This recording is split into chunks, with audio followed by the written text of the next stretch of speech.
No filme Brilho Eterno de uma Mente Sem Lembrança, os personagens Joel e Clementine saem de um relacionamento apaixonado para uma separação dolorosa. Passado um tempo, os dois se reencontram e Clementine sequer reconhece Joel. Arrasado, ele descobre que ela passou por um tratamento experimental que eliminou todas as lembranças sobre ele de sua cabeça. A vingança de Joel é passar pelo mesmo tratamento e tirar Clementine de sua história de vida. Acaba não sendo tão simples assim. O filme mexe à sua maneira com dois dos medos despertados pela morte. De um lado, o medo de ser esquecido, de não mais existir. Do outro, o medo do luto, da dor que a perda de alguém ou alguma condição de vida pode causar. Uma coisa que alguma hora todos vão ter que aprender. Quando a gente está diante dessas situações, é muito comum que faça pensar a nossa própria história, a nossa própria relação estabelecida com aquela pessoa, com aquele grupo, com o sonho que estava depositado naquela relação, mais do que tudo, né? Do que ela prometia e que não pôde se realizar. Bom, isso é aguentar a perda, né? São coisas que eu queria e que não puderam acontecer por um motivo ou por outro. Mas começa a ficar preocupante do ponto de vista da psicologia quando a gente nega, né, a finitude de um processo de vida, de relação, e começa a achar que o problema é que a gente não pôde fazer tudo o que a gente queria porque a gente não pôde controlar a vida do outro.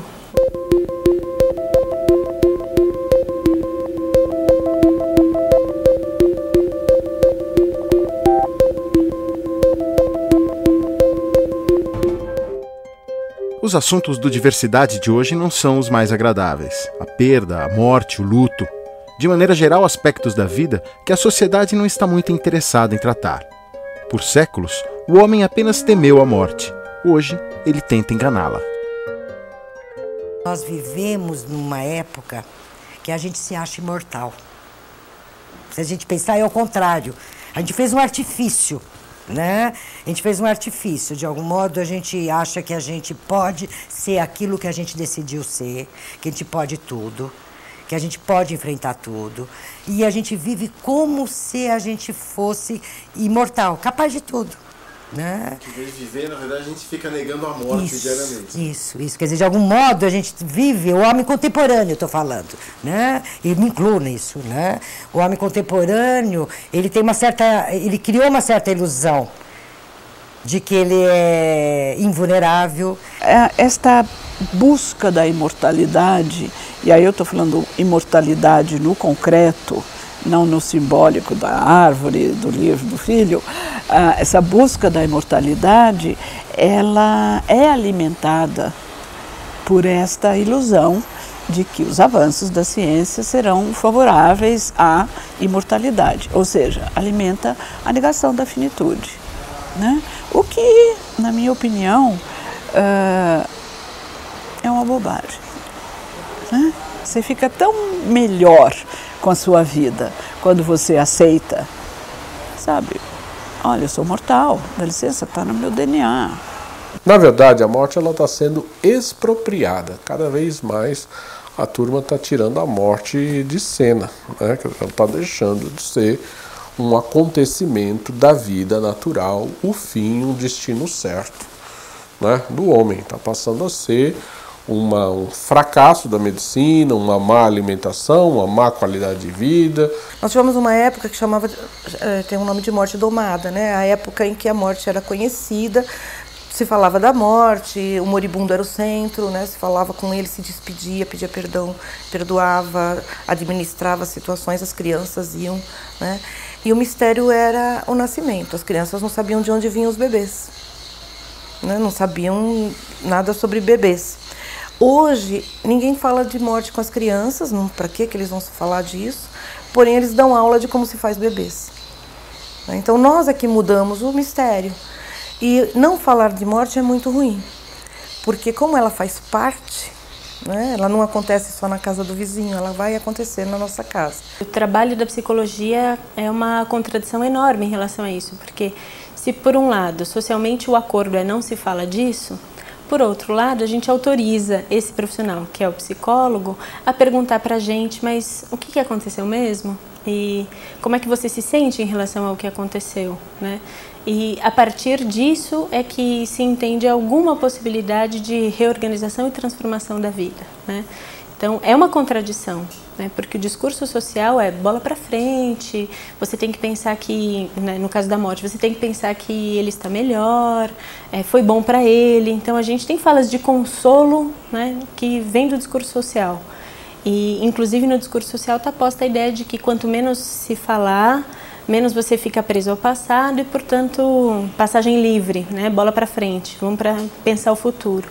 E o psicólogo é o profissional que fala não dá para ir para frente, não dá para fazer esse esquema de bola para frente, porque isso é negar a sua própria história. Cada um tem uma maneira de expressar. Tem pessoas que preferem ficar sozinhas, tem pessoas que preferem sair, conviver com as outras, tem pessoas que preferem manter, preservar as coisas da pessoa que faleceu, o quarto, os móveis, as roupas.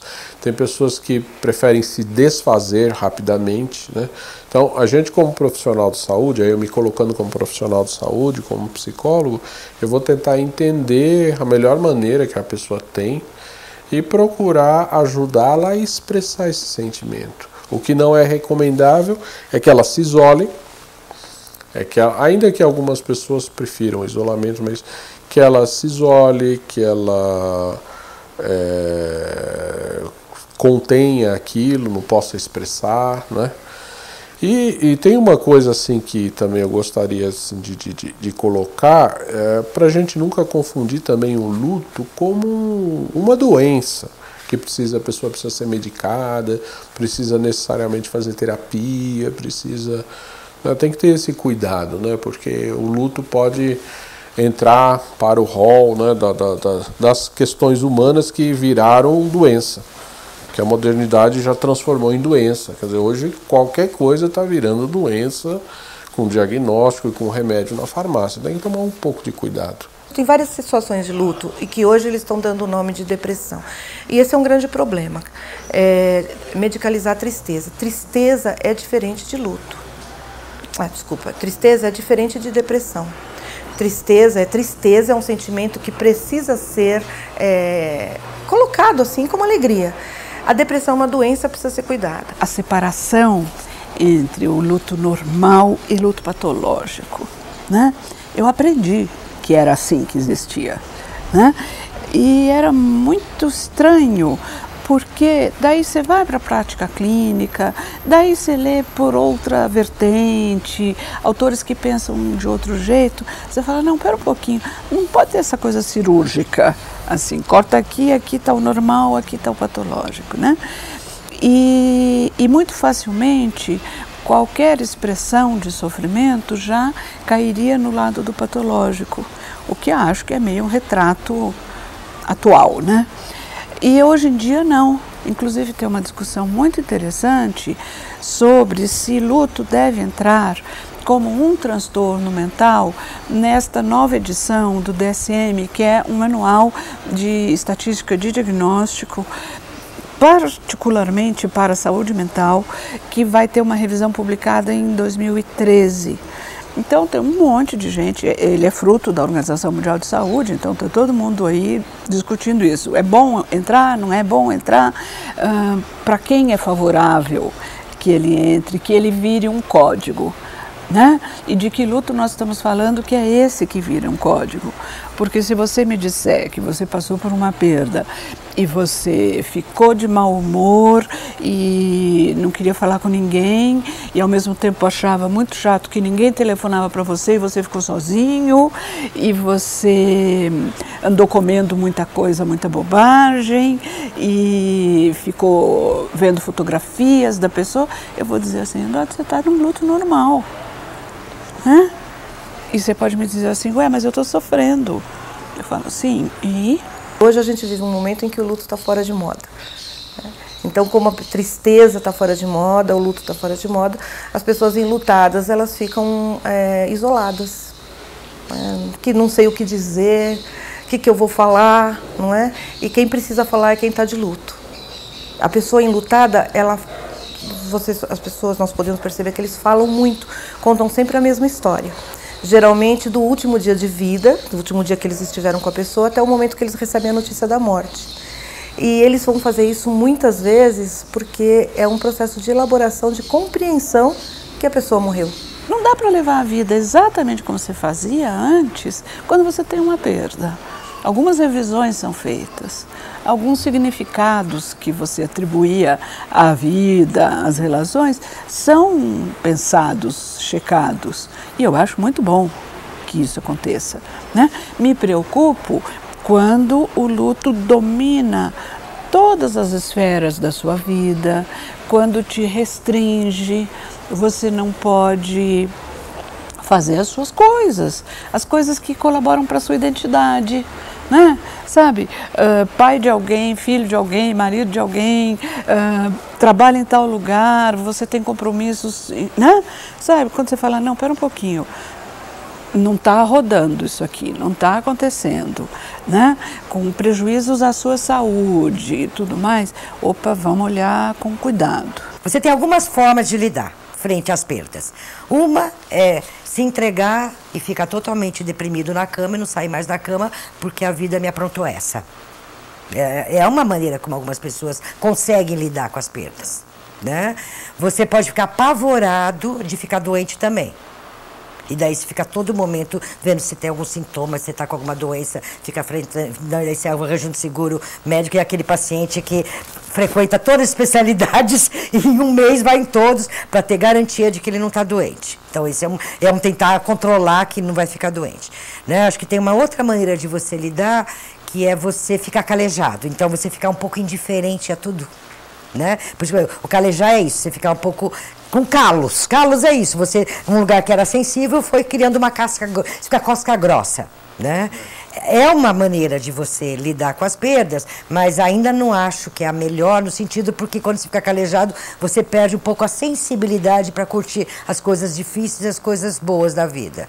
E acho que ainda tem a possibilidade de você aproveitar essa situação de perda para você crescer, né? Para você saber de você mais, para você ver o que é importante na tua vida, aquilo que é mais importante e você ir atrás, porque eu acho que a questão da perda e da morte, a aproximação da morte, com todas as situações que nós começando, pode ser uma oportunidade de você crescer e falar, não, tudo isso é um monte de coisa que eu estou fazendo na minha vida, isso é lixo. Não é isso mais importante e você realmente ir em direção daquilo que é mais importante. Então você pode transformar essas situações de perdas e de doenças numa oportunidade de crescimento.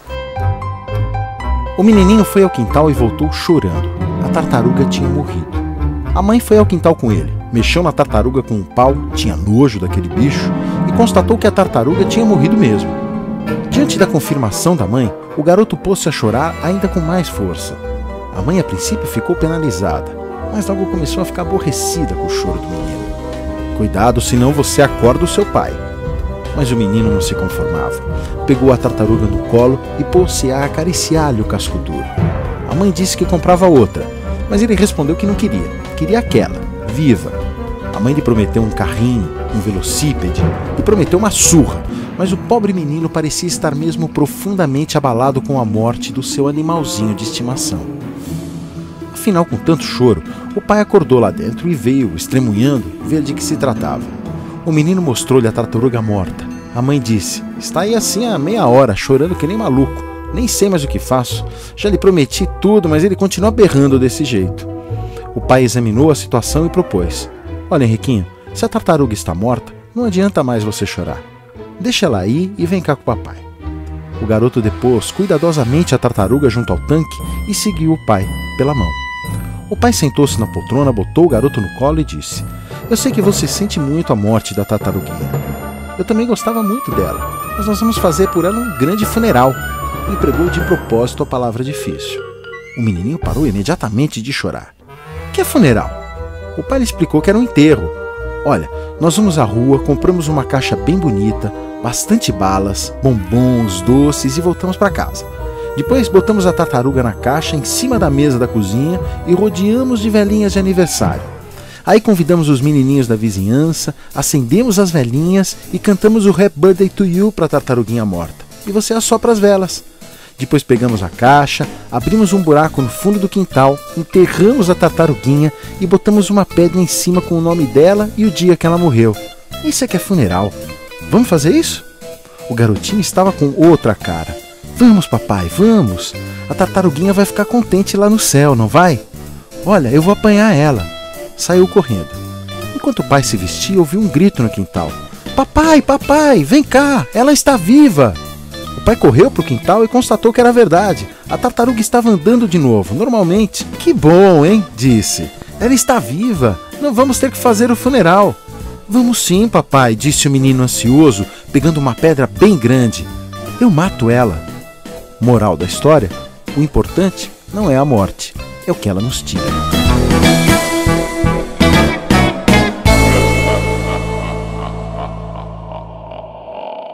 A morte e seus rituais. Francivaldo Gomes. E a oportunidade que me surgiu de ser um dia guia deste cemitério, o princípio foi este: trabalhar aqui como sepultador. Este cemitério ele associa muito com essa coisa da cidade de São Paulo, tá? Porque muitos que ajudaram, né, a construir esta cidade hoje estão adormecidos aqui. Nesta data do dia 15 de agosto de 1858, foi enterrado neste cemitério, que hoje é um cemitério de elite.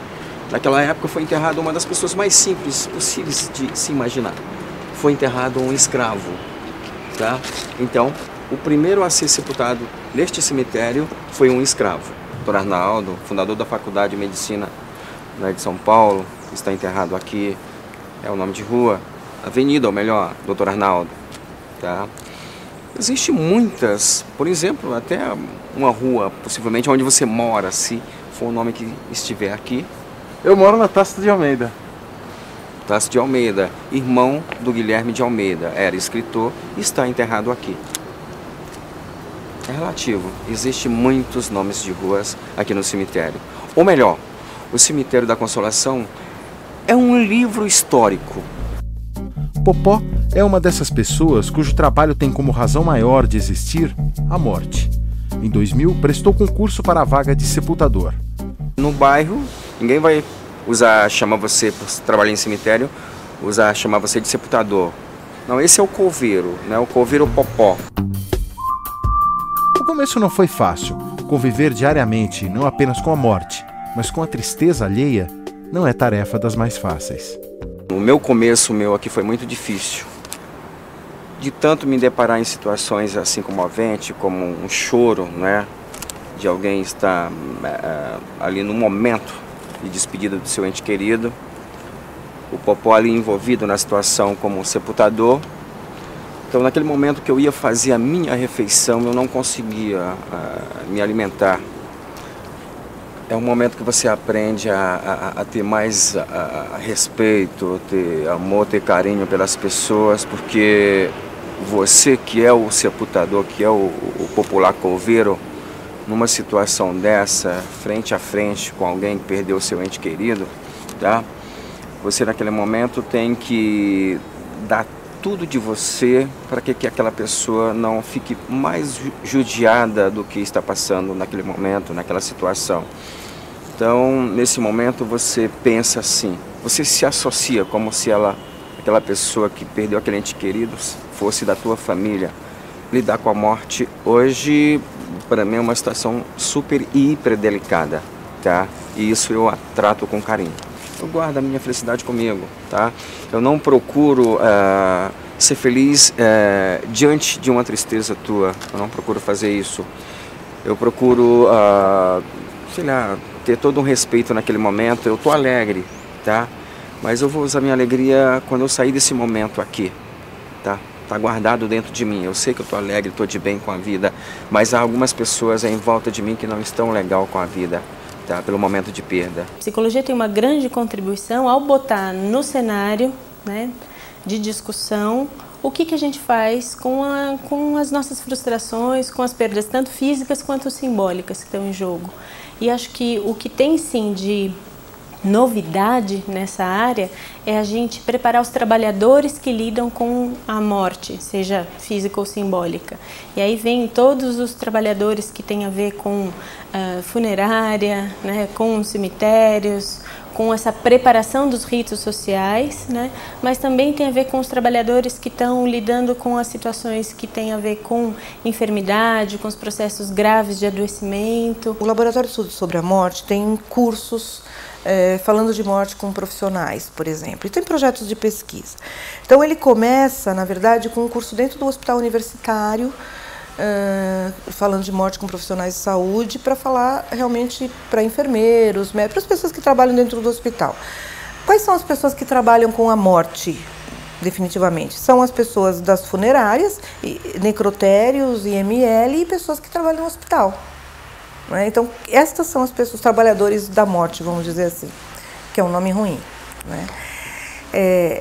E se nós temos a morte como um tabu, um tema que não se fala, não existe inclusive nem na formação. Então, a formação da medicina, a enfermagem ainda um pouco mais. Mas o médico, por exemplo, ele fala de morte concreta.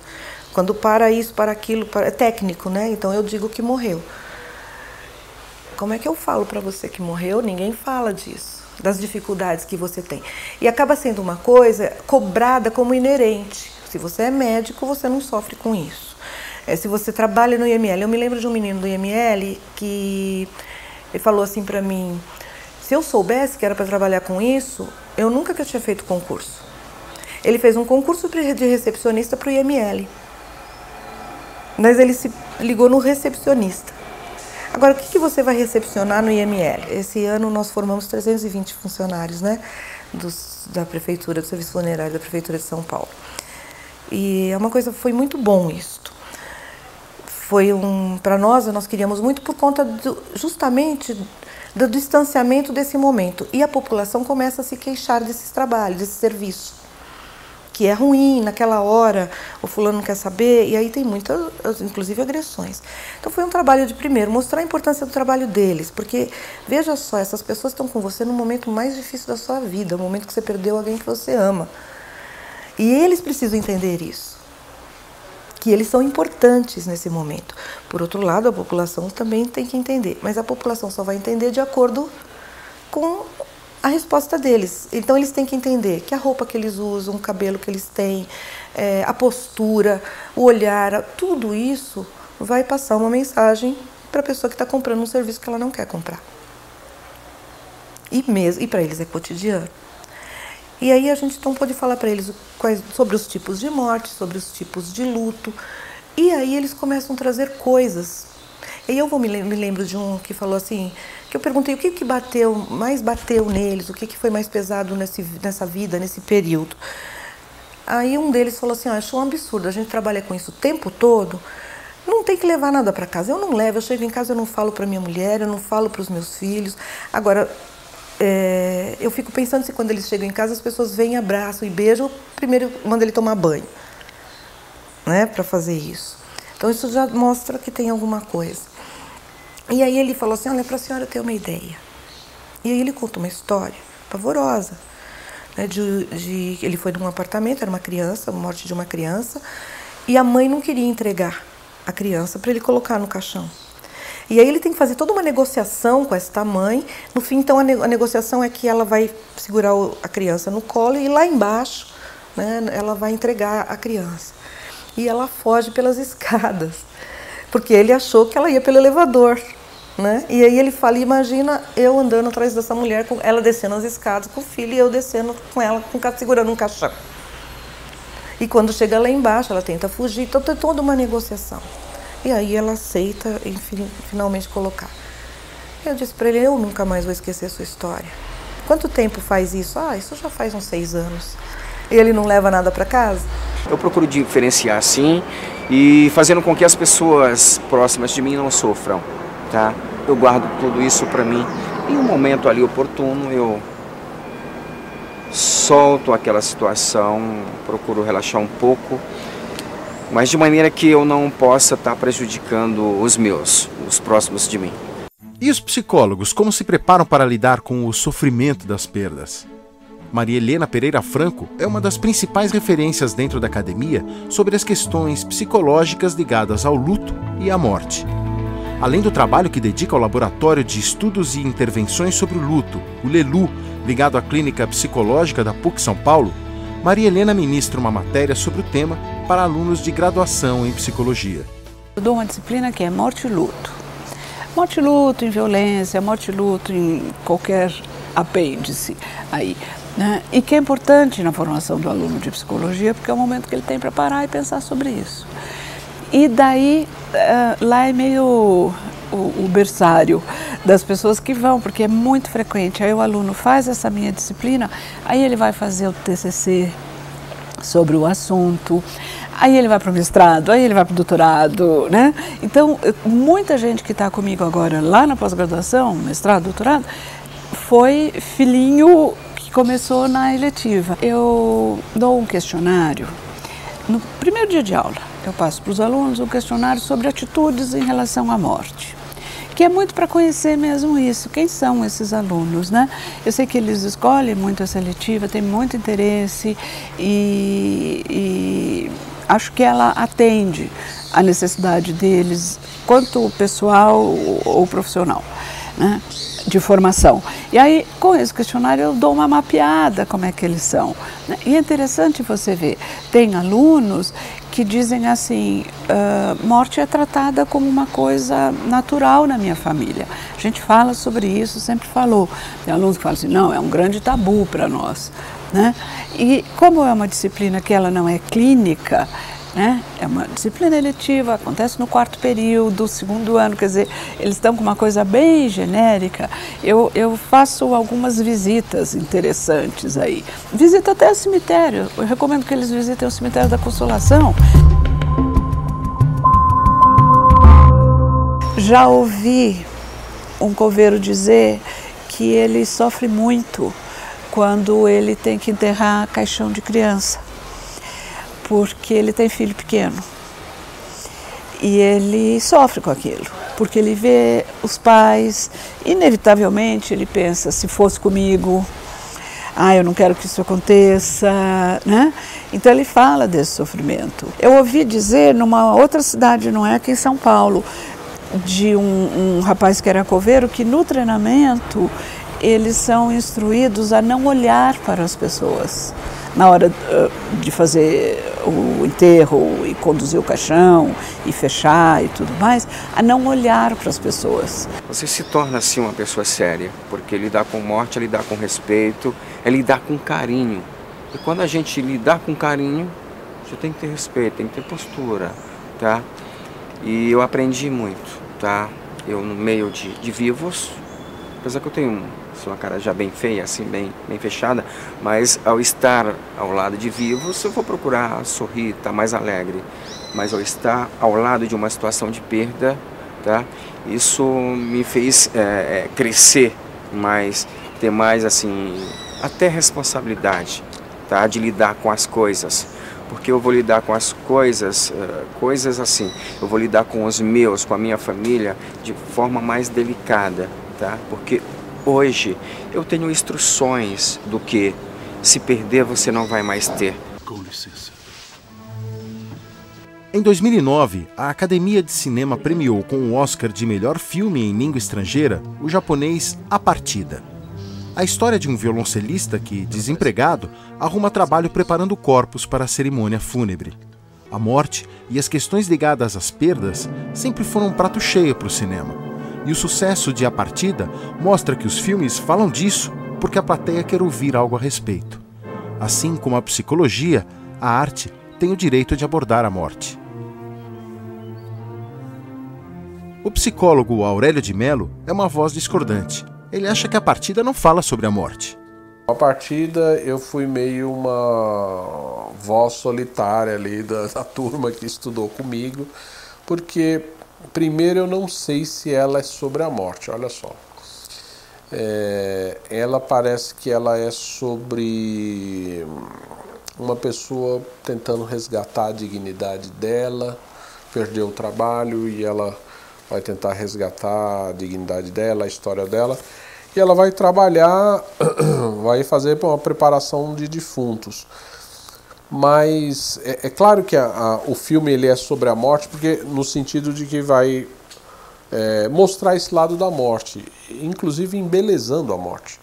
Eu achei que é um filme que mostra, o trabalho dele é de embelezar os defuntos, então ele vai embelezando a morte. Eu achei que esse filme ele mostra a beleza que pode haver na morte, né?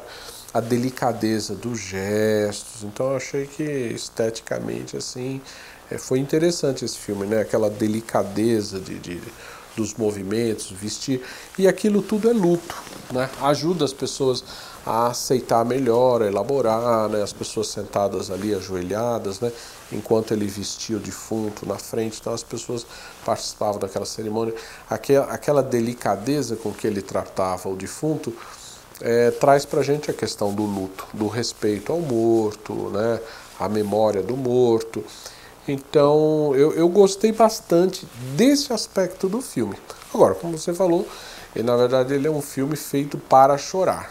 É uma visão sobre o filme, e a visão de alguém que tem usado o seu conhecimento em psicologia para convergir dois assuntos, cinema e morte. Aurélio começou sua trajetória na psicologia clínica trabalhando com pacientes com distrofia muscular, uma doença que dá uma expectativa de vida de aproximadamente 18 anos. Seu trabalho como psicólogo em uma situação como essa e seu amor aos filmes se juntaram em uma tese de mestrado. O cinema é uma ilusão que você vive como realidade, né? Assim, você ri, chora, fica ansioso diante de uma tela, de uma luz, de uma ilusão, não é? Então, agora, o cinema ele também reflete o que está acontecendo na sociedade, o que está acontecendo no mundo. Então eu pensei no cinema como uma forma de saber um pouco como as pessoas estão se posicionando diante da morte, como elas estão subjetivando a morte, não é? Como é que elas estão interiorizando essa experiência, o que significa para as pessoas a morte, né? Então, a minha ideia é um pouco retratar, observar, né, compreender as várias retratações da morte que o cinema faz.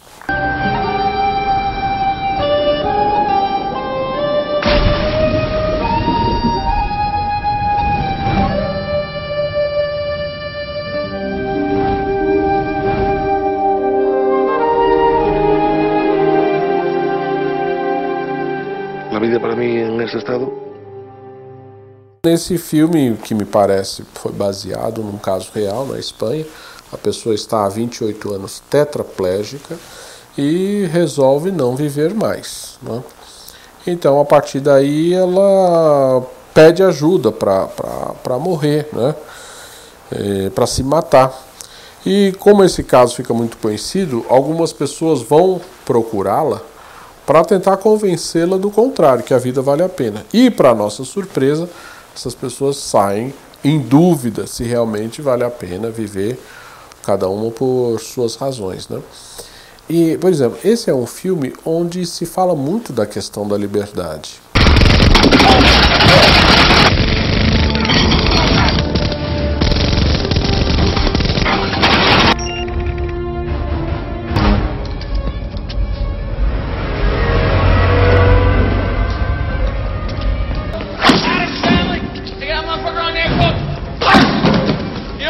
Outro tipo de retratação, essa muito conhecida de nós, é a da banalização da morte. Que é você assiste um filme, né, Duro de Matar, aquele outro também que ele se vinga de todo mundo, né, aqueles filmes do Steven Seagal, né, agora do Van Diesel, né. Então é um excesso de mortes, mas ninguém fica emocionado nem chocado, a morte vai sendo banalizada, porque é um número, né? Então, esse também é um tipo de morte que ele está presente na sociedade, né? Não exatamente como espetáculo ali, vamos colocar como é retratado no filme, mas existe uma morte na sociedade banalizada.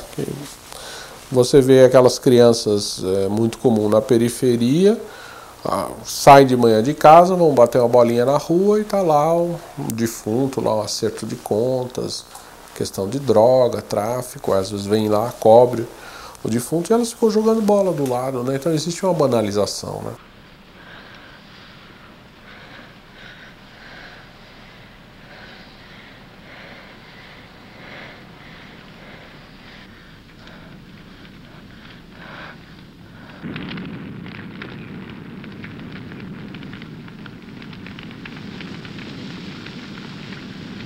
Sétimo Selo, a morte é a protagonista. E aí ela é mesmo. O Sétimo Selo é um filme sobre a morte mesmo, né? Porque todos esses outros que eu citei, eu acho complicado você dizer assim, esse filme é sobre isso, né? Como a gente fala normalmente, informalmente, é um filme sobre tal coisa. Mas na verdade o filme ele é sobre muitas coisas. Ele tem várias temáticas, né? A gente pode pensar na questão da história, o que o filme conta, né? O que ele diz, o discurso do filme, né? E do que ele trata, dos temas que ele trata, né? O filme tem suas teses, suas teorias, né?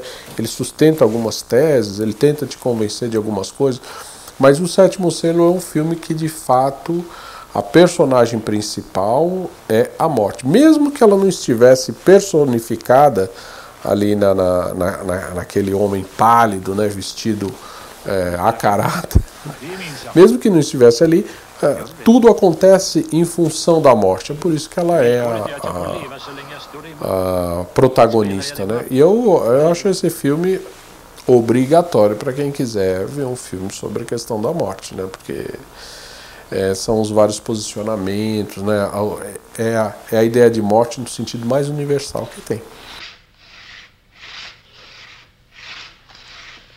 No Sétimo Selo eu acho engraçadíssimo o momento que um dos atores, Mambembe, fugindo do marido que ele havia ficado lá para usar os termos de hoje, né? Ele havia ficado com a moça lá e o marido descobre e vai atrás dele, né? E ele sobe numa árvore se escondendo desse marido bravo que foi traído. E daqui a pouco ele escuta o barulho de serrote, né? Aí ele olha para o pé da árvore, lá para o tronco, tá a morte serrando a árvore onde ele está em cima, né? Ele fala, aí, o que você está fazendo? Ele fala, você vai morrer. A morte fala, você vai morrer, eu estou serrando, você vai cair e vai morrer. Aí ele fala, mas amanhã tem um espetáculo, vai ser cancelado. Né?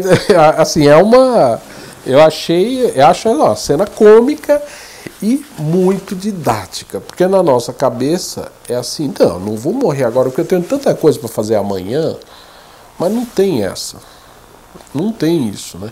No mesmo ano de A Partida, a Alemanha lançou o filme Hanami, Cerejeiras em Flor. Ali também está a morte, presente como um personagem.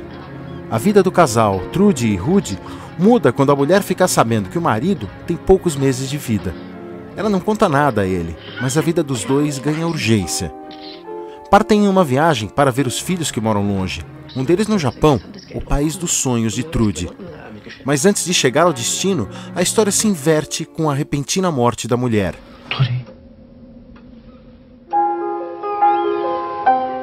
Rudy resolve concretizar a vontade da esposa e parte para o Japão.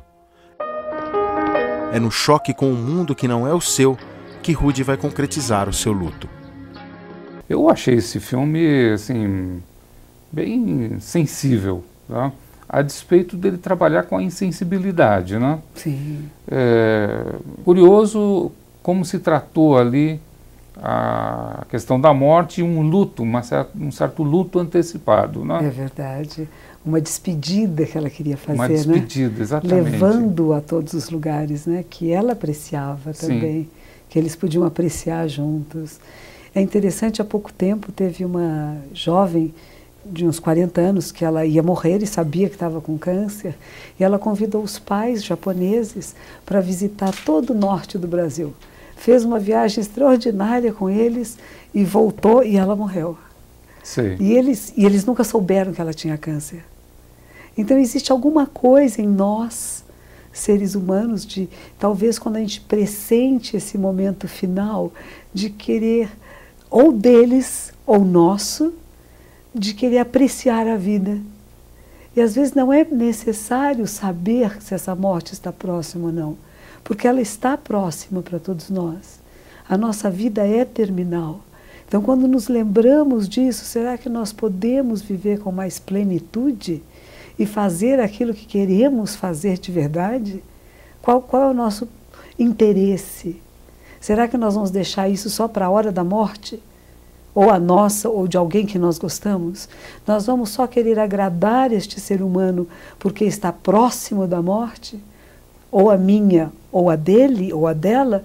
Ou porque somos todos perecíveis e podemos nos cuidar com ternura e com respeito? Esse filme não fala exatamente sobre a morte, né? Não. Ele parece falar sobre a vida. Não? Nosso fundador no Japão, Dogen Zenji, é um homem do século XIII, um monge do século XIII. Ele escreve um capítulo que ele fala Shōji, que quer dizer vida-morte. Não é vida e morte. Não tem a morte se opondo à vida, ou alguma coisa que eu tenha que vencer, mas faz parte do nosso processo. Tudo que nasce inevitavelmente morre. Nós estamos neste momento com células no nosso corpo nascendo e morrendo. Sim. Há pessoas nascendo e morrendo nesse instante. Então ele não separa uma coisa de outra. Ele diz assim, há um poema que a gente lê às noites nos mosteiros antes de dormir que diz: vida-morte é de suprema importância. Tempo rapidamente se esvai e oportunidade se perde. Cada um de nós deve esforçar-se por despertar, acordar, despertar. Imagina, isso é dito na hora de dormir, né? Sim. Quer dizer, como é que nós acordamos dessa falsa ideia de perpetuidade, de perpétuo, alguma coisa que não é perpétuo, que é temporário, que é a nossa vida, e como vivê-la não é só um carpe diem, né? Vai acabar e vamos correr fazer o que a gente gosta. Sim. Ao mesmo tempo tem essa percepção de que está tudo interligado, interconectado. Então, nesse sentido, como você interpreta a relação ali entre marido e mulher, né? Porque ela, de uma certa maneira, quando se dispôs a seguir o conselho do médico, né? Por que vocês não viajam? Tá? Ela pensou em estar mais perto do marido. Isso. Tá? E, de uma certa maneira, queria incentivá-lo a viver bem o resto de vida. O que restasse, Tá? Então, neste sentido, seria esta ideia do carpe diem. Sim, vamos viver o que temos de vida bem, mas não é um viver desgovernado. Isso que eu digo, né? Às vezes a pessoa pensa assim, não, eu vou fazer o que eu quero, quando eu quero, na hora que eu quero. Não era bem isto. Agora, a posição dele foi diferente. Foi, Ele não tinha essa noção, né? Ele ainda estava com aquela ideia da vida eterna. Não, minha vida não vai terminar, minha rotina, eu quero a minha rotina, o que eu estou acostumado a fazer. Mas você veja como muda depois, com a morte dela, como ela está incorporada nele. Sim. E é o que a gente percebe nos casais. Chega um momento que não se sabe mais quem é quem. E é exatamente, de repente, ele começa a ser ela. Ele dança a dança, o butô que é a dança dela. O que ele está buscando? Ela está nele. A identidade está lá. Ele já está morrendo, só que ela morreu antes, né? A inesperada, e muitas vezes acontece isso, a pessoa que cuida de um paciente, às vezes morre antes do paciente. E qual o papel que a arte joga nessa relação? Porque o butô está ali muito presente, né? Ele é que vai alinhavando toda a trama. Não? E o butô, ele é quase que todo de expressões corporais, né? É uma coisa de você manifestar através de todo o seu corpo o sentimento. Então ele não é muito falado, ele é tão poucas vezes exagerado, né? E aquilo que ele até não quer ver, que coisa chata isso, né? E que depois ele vai começando a sentir o que é aquela dança, Sim. o que é esse movimento do mais íntimo seu se manifestando no corpo, né? Bom, isso está relacionado com a tentativa de prolongar a vida desnecessariamente, né? É verdade. Às vezes as pessoas me chamam para orar para alguém que está morrendo e a família diz, puxa, por que não morre? Deve ter algum impedimento espiritual. Eu falei, bom, pode ser também, mas tem uma coisa a ver com esse ser e de nós podermos nos despedir ficar mais um pouquinho. Não é que vamos entubar tudo e prolongar aquilo que não tem mais vida. Sim. Mas, às vezes, pessoas que eu já visitei não estavam com nada, estavam em casa, pacientes terminais, né? E a família querendo, eu falei, não tenha pressa, vai morrer mesmo. Aprecie mais um momento ou dois. Um momento ou dois dessa presença, por que não? Porque não quero sofrer, porque a dor de quem eu amo me dói muito. Mas a dor faz parte da vida. Faz parte. E nós temos que conviver com ela. E às vezes é porque a dor que nós nos alegramos que a pessoa morra. Porque se ela não tivesse dor nenhuma, talvez a nossa dor fosse maior, né? Puxa, estava bem e morreu. Não, estava sofrendo, morreu, parou de sofrer. Então há um certo alívio nisto, né? Então, o que depende de uma compreensão do fenômeno, né? De uma é isso que abertura, o budismo, né? O budismo prega. É, que nós podemos acessar a níveis de consciência que a gente vai chamar superior, níveis de consciência mais profundos. Fala que o essencial é conhecer a sua própria natureza verdadeira. Claro que tudo é a nossa natureza verdadeira se manifestando, mas existe alguma coisa essencial que pode ser tocada, percebida, sentida, e que às vezes na corrida do dia a dia, no afã de fazer coisas, ganhar dinheiro, ter profissão, etc., passa meio despercebido. De vez em quando a gente tem uns flashzinhos, né? Mas deixa nesses flashes. Como ela, a esposa teve esses insights, né? E ela vai relacionar isso com o Butô. O Butô era alguma coisa que fazia que essa coisa mais íntima dela ali se revelasse. Sim. No gesto, no movimento, na máscara, né? Sim. Na roupa. E era uma coisa, veja, do Oriente, quer dizer, do outro lado, Sim. né? E ele vai até este Oriente, levando-a com ele. Ela está com ele o tempo todo, né? Na roupa e no corpo dele, na mente dele. E ele vai se transmutando nela. É muito lindo isso. É bonito, é lindíssimo. Mesmo. E curiosamente, para ele, lá na sua pequena cidade no interior da Alemanha, aquilo, a cultura japonesa é o exótico, é o distante. Tá? E no momento que ele começa a se apropriar dela, o estranhamento desaparece, né? Exatamente. Enquanto ele era, acho que um funcionário público, não era isso? Tinha uma vida muito regrada, muito regulada, que era agradável. Muito metódico. E a mulher tinha umas coisas estranhas que ele criticava, né? Que ele não compreendia. E só vai compreender no fim da vida, né? Claro. Aí ele compreende. Claro. É bonito isso.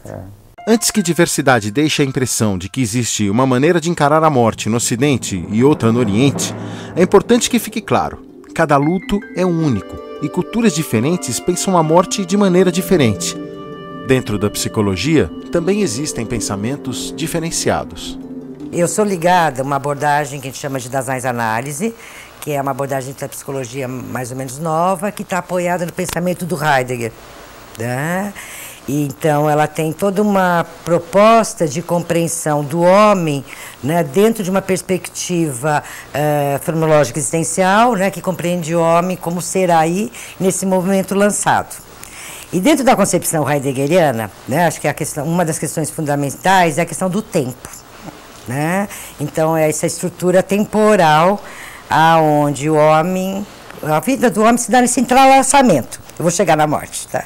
Esse entrelaçamento que seria passado, presente e futuro, né? E o futuro, de alguma forma, tem uma primazia, porque ele que nos apela. Quer dizer, cada coisinha que nós estamos fazendo, como, por exemplo, esse programa aqui, tem em vista algo que você vem aí concebendo, que vai montar para depois ser apresentado, né? Então, tem todas as nossas histórias, mas sempre tem algo que nos apela, quer dizer, e o que nos apela é o futuro. Só que, entre outras coisas que nos apela, tem a questão da morte. Né? Quer dizer, quando a gente pega o futuro como primazia em termos de solicitação do homem, entra a perspectiva da morte, do morrer melhor, no ponto de vista heideggeriano. Porque não é necessariamente a morte física, mas de alguma forma é esse apelo, né, que já faz parte do nosso existir, quer dizer, desde que nós estamos vivos, nós podemos a qualquer momento morrer. Essa possibilidade do morrer, que de alguma forma está o tempo todo, quer dizer, de alguma forma ele está o tempo todo aí presente. Só que nós, no dia a dia, tentamos evitá-la. Trabalhamos que nem maluco, faz 200 horas de academia, outros se drogam, ou, enfim, milhares de coisas no nosso dia a dia. A gente vai nesse movimento de esquecimento, né, dessa possibilidade, né, fundamental, que é a possibilidade do morrer. Né, e que não se sabe quando, não se sabe qual é a hora, né, a gente torce para que a gente possa viver a vida e fazer tudo que a gente pode e gostaria e só depois morrer, mas isso não é uma garantia, né? Tem um ex-professor meu que brincava que é mais fácil ganhar na loteria, né, do que você efetivamente saber se eu realmente vou estar vivo amanhã. É uma aposta, na verdade a gente aposta, né? No dia a dia a gente faz uma aposta, quando eu decido combinar com você de fazer essa entrevista, quando eu marquei uma reunião hoje à terça-feira, ou na segunda começam todas as aulas na graduação, eu estou apostando que eu estou viva, né? A gente trabalha assim no cotidiano, mas efetivamente isso não é garantido, né? Porque assim, a qualquer momento isso pode acontecer, né? Então, é assim, dentro dessa perspectiva que eu penso a questão da vida e da morte na nossa vida cotidiana e de que modo a morte no sentido da possibilidade de morrer, alguém que descobre que está doente, por exemplo, né? Ou alguém que passa um acidente, aí a possibilidade da morte chegou muito perto, né? Ou perde um filho. Perde alguém, né, ou alguém próximo fica doente. Então, tem inúmeras situações da nossa vida que essa possibilidade da morte que a gente consegue manter distante, ela chega perto, né? Então, acho que essa é uma coisa que, de modo geral, a gente leva um susto, como se a morte fosse um fato, algo que fosse um acidente, né? Dizia minha avó que a única coisa certa é a que nós vamos morrer. O Saramago brincou lá no Intermitências da Morte, né? E se as pessoas não morressem, né? Também seria complicado, né? E será que a eternidade não poderia ser o pior castigo de todos, né? Imagina, você quer morrer, fala, bom, para mim chega. Não. E continua, né? Ou às vezes eu fico pensando, um dia que você está muito cansado, no final do dia, você está cansado, trabalhou muito, muita informação, você quer dormir, você quer apagar, você não quer ver mais nada. E se você continuasse? E continuasse, né? Então, quer dizer, se a morte, comparando a morte com o sono, né? Se aquilo continuasse, não tivesse fim, né? Quem sabe, né? O que seria pior, né? A morte ou uma vida eterna, né? A Simone de Beauvoir, a mulher do Sartre, né? Todos os homens são mortais, é um romance, né? E que é um livro muito interessante. É um livro que eu li há muitos anos, né? Mas eu vou pegar um pouco a essência. E que tem um determinado personagem, um homem, que acho que entre 20 e 30 anos, ele toma uma poção e se torna imortal. Então ele era mortal e toma uma poção. E ele estava muito feliz no primeiro momento porque ele tinha conseguido se tornar imortal. Então ele podia entrar em lutas, em guerras, e ele ficou totalmente vulnerável. Ele não tinha a vulnerabilidade do mortal. Ele podia entrar numa guerra, numa luta, ele sabia que ele não ia morrer. Então ele enfrentou corajosamente muitas situações, parará. E isso foi até um certo ponto, só que daí foi passando anos, depois de 100 anos, depois de 200 anos, só ele era imortal e os outros não. Então ele se envolvia com as pessoas e as pessoas morriam, então foram passando gerações, até que depois, sei lá, de 200, 300 anos, ele começou a achar muito chato, porque ele já sabia que se ele quisesse entrar na guerra, ele podia entrar na guerra, ele ia sair. Ele olhava para as pessoas com pena, porque eles morreriam, eles sofreriam pela perda, e ele sabia que não, e ele foi se sentindo diferente dos outros. Até que daí ele resolveu achar um jeito de escapar um pouco da condição do imortal e conseguiu dormir durante 200, 300 anos, o que foi um alívio, né? Enfim, e o livro vai contando, e ele é interessante porque ele pega o outro lado, que a gente só pensa o quanto seria bom ser imortal e viver para sempre. E o livro vai mostrando que ser imortal também é pesado e que de alguma forma tira a graça da vida.